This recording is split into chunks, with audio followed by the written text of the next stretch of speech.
Assalamualaikum warahmatullahi wabarakatuh. Perkenalkan, nama saya Ibrahim Hafid dengan NIM 1865017. Di sini saya akan membahas tentang model spiral. Langsung saja pada pengertian model spiral. Model model spiral merupakan penggabungan dari model prototyping dan model waterfall. Model prototyping yang fokus pada penyajian atau presentasi kepada user dengan format input dan output. Kemudian perangkat lunak akan dievaluasi. Sedangkan model waterfall yang fokus kepada proses pengembangan perangkat lunak yang sistematis atau berurutan. Model spiral menekankan pada analisa resiko setiap tahapnya. 2. Tahap pengembangan pada model spiral. Ada beberapa tahap dalam pengembangan model spiral, yaitu A. Tahap liaison.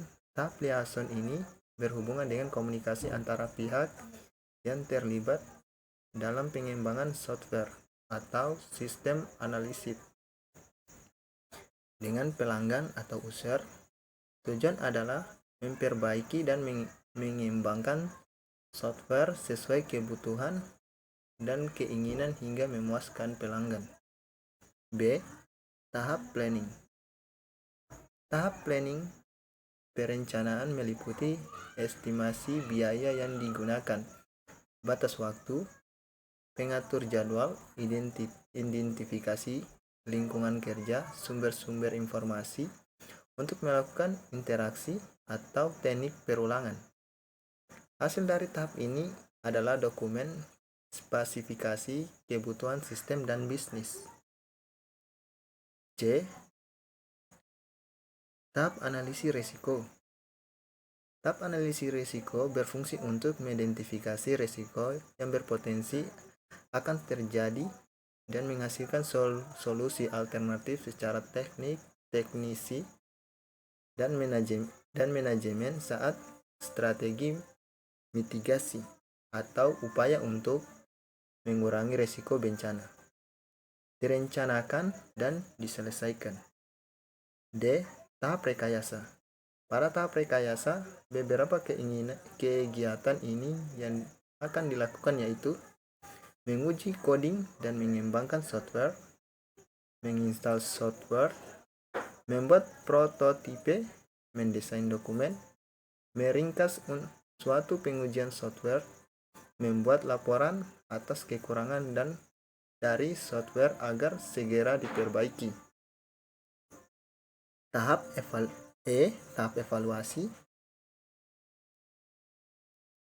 Pada tahap evaluasi, sistem analisis membutuhkan masukan dan tanggapan dari para user dalam evaluasi perangkat atau produk yang diuji dan memastikan bahwa produk dibuat sesuai ketentuan yang telah dibicarakan di awal dengan user.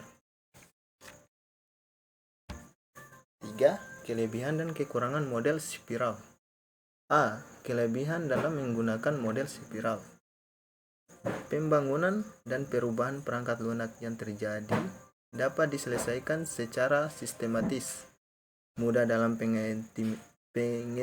pengestimasi biaya karena proses pembuatan prototipe yang jelas dan terencana dalam tahap yang sistematis. Manajemen dan analisis risiko yang lebih cepat dan mudah dalam melakukan perubahan kebutuhan dan dokumentasi. Produksi software bisa terjadi lebih cepat. Sedangkan B. Kekurangan dalam menggunakan model spiral.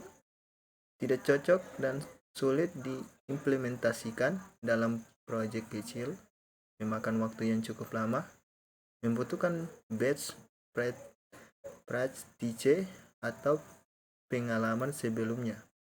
Karena proses yang sangat kompleks, risiko dalam tahap planning cukup besar. Misalnya terjadi perbedaan dalam jadwal pengembangan dan anggaran belanja. Mungkin itu saja pembahasan tentang model spiral. Lebih dan kurangnya saya maaf. Billahi taufiq wal hidayah. Wassalamualaikum warahmatullahi wabarakatuh.